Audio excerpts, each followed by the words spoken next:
Hi Mathletes, we're going to explore quadratic functions using Desmos.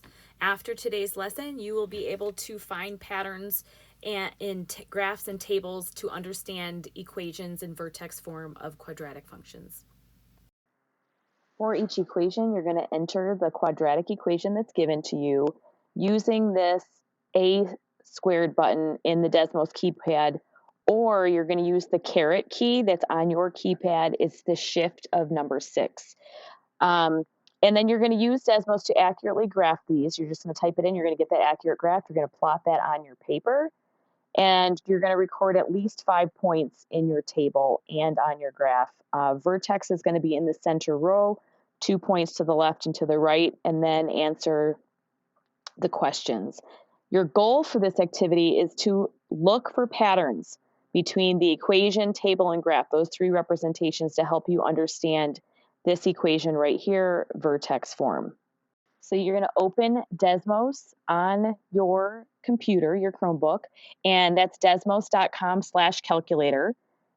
And you're going to type in your first equations. You're going to open that keypad. Remember, you can use your Chromebook keypad or the Desmos keypad. So y equals, and then I'm going to type in x, but then I'm going to hit this button right here. You see that? This is what's going to make a squared using this keypad. And then you notice that I get a U-shaped curve. All quadratic functions are U-shaped curves. And if you remember from when we did this with the absolute value, we clicked that gear.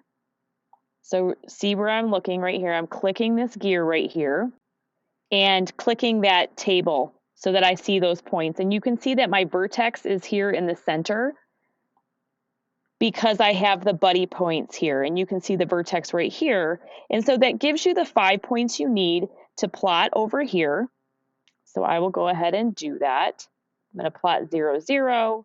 I'm going to plot 1, 1, and negative 1, 1. See those partner points. 2, 4, and negative 2, 4. And I want to make sure this is no straight edge for these graphs. You're going to use and make a nice curve here.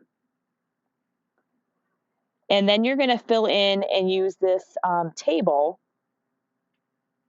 from Desmos to fill in your table over here. And we do want the vertex in the center, which we've already checked is right here. That's this in my center. And we can see that because of those partner points there. And I'm going to answer my question with just to put 0, 0 there.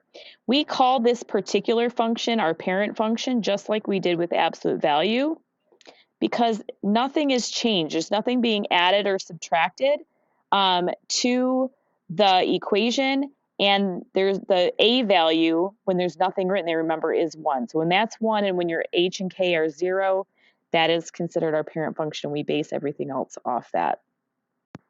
You will do this for the remaining graphs, answering questions along the way.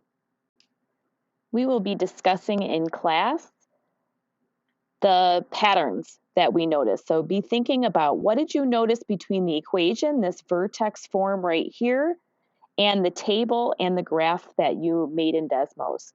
Where do you see the vertex? Where do you see that rate of change? And be ready to discuss this in class.